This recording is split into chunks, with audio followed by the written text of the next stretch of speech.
Page number 210 लिखा है which method is commonly use for improving cattle breeds and why. Cattle की breeds जो है उनको इम्प्रूव करने के लिए कौन कौन से मेथड इस्तेमाल किए जाते हैं और क्यों किए जाते हैं ना। तो पढ़ के आए हूँ चैप्टर में क्रॉस ब्रीडिंग एक होता है, याद है कुछ इसके बारे में? कोई बताना चाहेगा? सर ये बताना चाहेंगे। बताओ। क्रॉस ब्रीडिंग एक प्रोसेस होती है जिसमें अलग अलग वैरायटीज को अलग अलग इस्तेमाल किया जाता है और उनको क्रॉस कराया जाता है, फिर एक नई ब्रीड हम लोग बनाते हैं।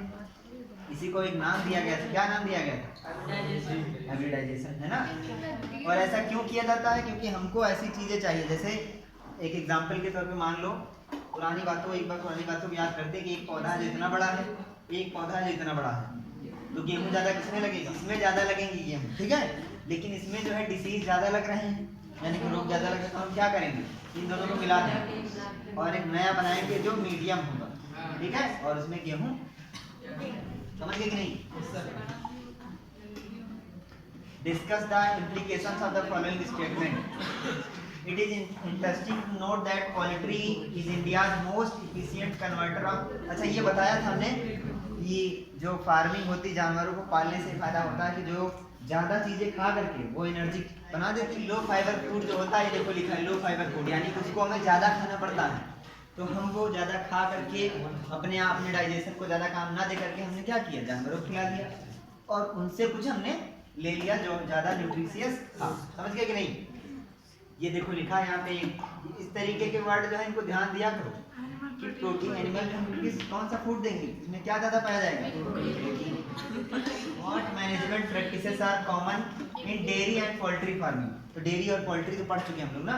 डेयरी और पोल्ट्री में कौन कौन से मैनेजमेंट करने होंगे? पहले तो शेल्टर, उसकी छाया जो बनानी है, क्योंकि बिना छाया के क्या है?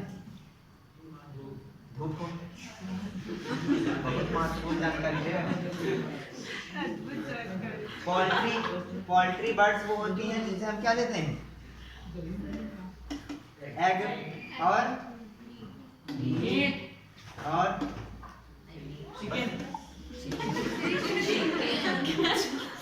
तीन बातें देखो बताई हैं, शेल्टर, फीडिंग और केयरिंग। उनकी हेल्थ की केयरिंग, किस प्रकार की केयरिंग ये भी लिख देना है, सिर्फ केयरिंग लिख के नहीं आना। केयरिंग फॉर एनिमल हेल्थ, ठीक। ये पूरा अंदर का तो जो लोग चैप्टर में पढ़े ही हैं। What are the differences between broilers and layers and in their management. Broiler जानते हो क्या होते हैं? ब्रॉयलर, ये वर्ड क्या है?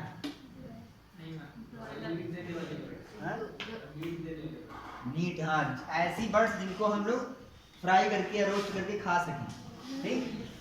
मुंह क्या कर रहे हो? कुछ लोग के मुंह में पानी आया होगा। देखो पोल्ट्री बर्ड जो है उनको groomed for obtaining meat is called broiler. लिखा था यहीं पे, तुम लोग सामने देख के आंसर नहीं बता पा रहे हो?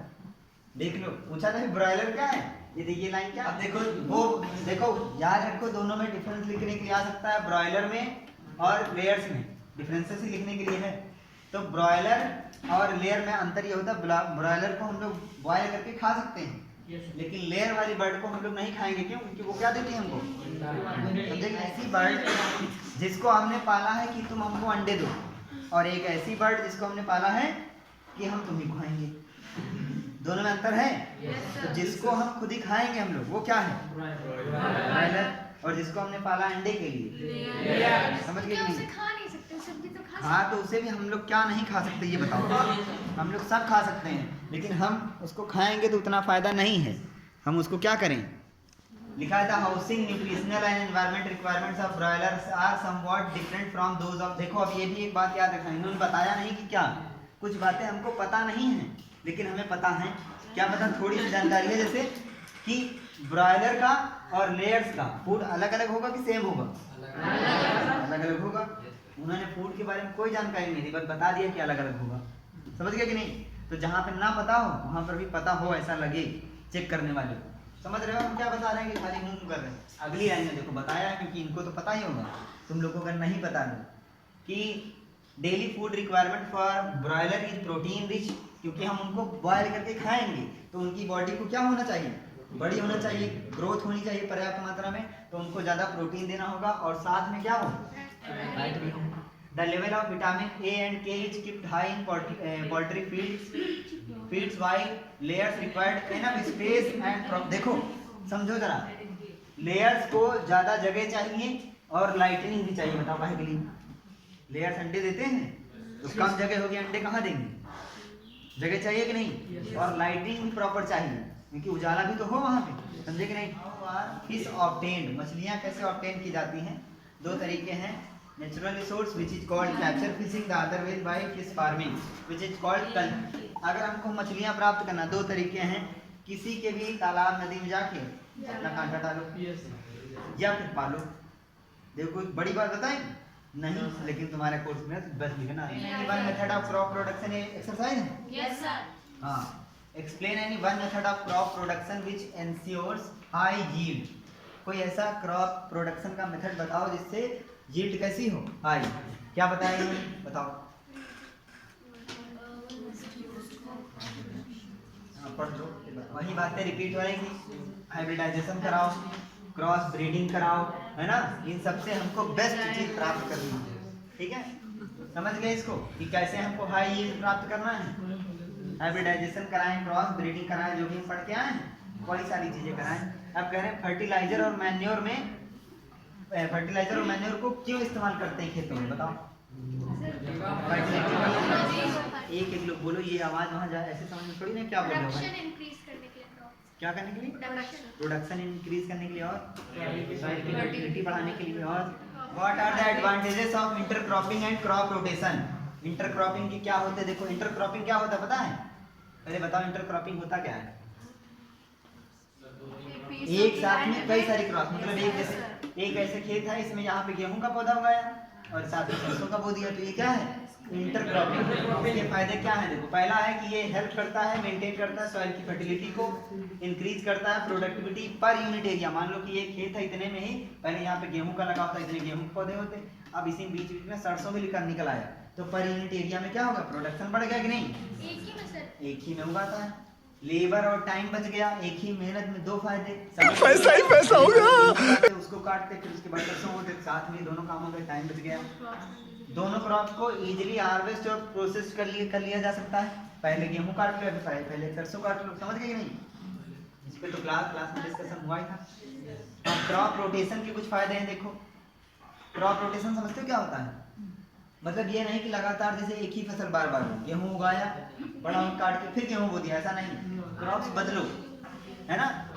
उससे क्या होगा? सॉइल की फर्टिलिटी इंप्रूव हो जाएगी, अवॉइड करेगा डिप्लीशन ऑफ पर्टिकुलर न्यूट्रिएंट्स। देखो अगर एक ही फसल लगातार खेत में बोई जाएगी तो वो सेम न्यूट्रिएंट जमीन से निचोड़ता रहेगा। अगर हम बदल बदल के करेंगे तो वो वाली दूसरा न्यूट्रिएंट निचोड़ेगी, दूसरी वाली फसल दूसरा न्यूट्रिएंट निकालेगी, समझ गए कि नहीं? तो एक ही पार्टिकुलर न्यूट्रिएंट जमीन से, सॉइल से नहीं गायब होगा।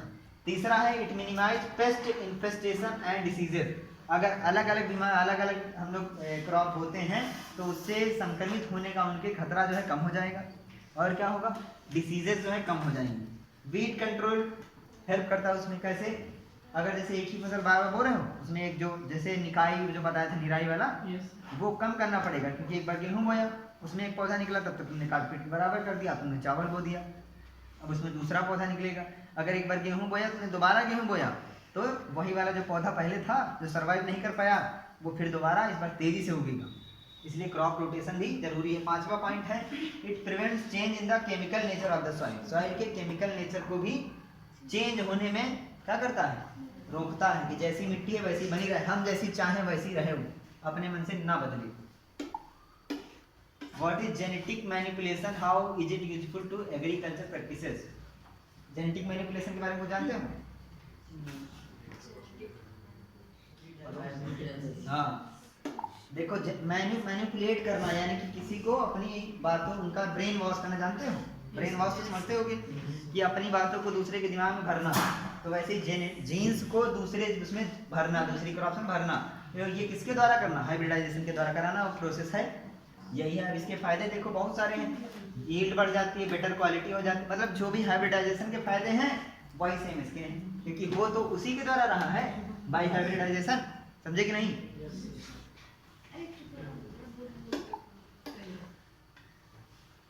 स्टोरेज जो करते हैं उनमें क्या क्या हानियां हो सकती हैं। एबायोटिक फैक्टर्स बहुत सारे हैं जो नुकसान कर सकते हैं। मॉइस्चर है, ह्यूमिडिटी है, टेम्परेचर। बायोटिक में कीड़े लग सकते हैं, रेंगने वाले कीड़े लग सकते हैं, चिड़िया खा जाएंगी, माइट्स हैं, भुनगे, बैक्टीरिया लग सकते हैं, है ना। How do good animal husbandry practices benefit farmers. Good animal husbandry practices कैसे फार्मर्स को फायदेमंद करेंगे। सीधा धनवान बना देंगे, है ना। सीधे सीधे ये लिखो पहला कि उनको अमीर कर देंगी, है ना। लेकिन कैसे ये भी तो बताओ कि ब्रीड इम्प्रूवमेंट इन तरीकों से। पहला लिखा improvement of breeds to the domestic animals. जो हम लोग पालेंगे जानवर उनकी ब्रीड्स अच्छी करेंगे तभी तो मिलेगा क्या, धन। बस इसको दिमाग में ये लिख के चलो कि धन कैसे मिलेगा, खुद अपने आप समझ जाओगे। Increasing the yield of food animal. जो भी एनिमल पाल रहे हैं वो हमको जो भी दे रहा है उसका जो है फूड स्टफ जो वो अच्छा होना चाहिए। कैसे अच्छा होगा, कौन कौन चीजें, मिल्क, एग और मीट। यही 3 चीजों के लिए तो एनिमल पालोगे। चौथी है कोई चीज, पनीर कौन देता, कौन इंसान में पनीर देता है। कैटल फार्मिंग के क्या क्या फायदे हैं, इसमें भी सीधे पहला पॉइंट लिख सकते हो कि अमीर बना देता है। लिख सकते हैं कि नहीं, लिख मत देना ये फिर कहो आपने तो कहा था कि मिल्क प्रोडक्शन बढ़ जाएगा, गुड क्वालिटी मीट मिलेगी, फाइबर मिलेगा। स्किन उनकी जो है हम लोग इस्तेमाल कर सकते हैं। स्किन काहे के लिए इस्तेमाल करेंगे, लेदर तो भाई काहे के लिए इस्तेमाल करेंगे, कपड़ों के लिए।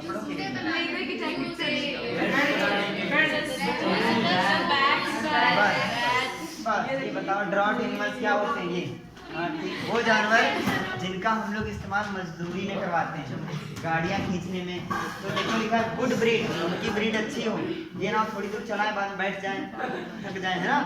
ये क्या करें, देखा नहीं किसान खेत में जब जोतते हैं बैलों से थोड़ी देर बाद बैठ जाते हैं। और increasing production what is common in poultry, fisheries and bee keeping. इन तीनों में क्या है, ऐसी कौन सी चीज है जो इन तीनों में कॉमन है, ब्रीडिंग। क्वेश्चन है how do you differentiate between capture fishing, mariculture and aquaculture.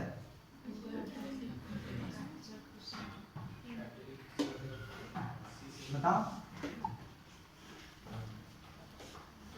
Capture fishing मतलब जाला डालो पकड़ लो, मैरीकल्चर मतलब उनको पालना, है ना। एक्वाकल्चर मतलब ये फ्रेश वाटर में करते हैं और मैराइन वाटर में कर सकते हैं। मैराइन वाटर जानते हैं नहीं, क्वेश्चन नंबर 9 तक ही था।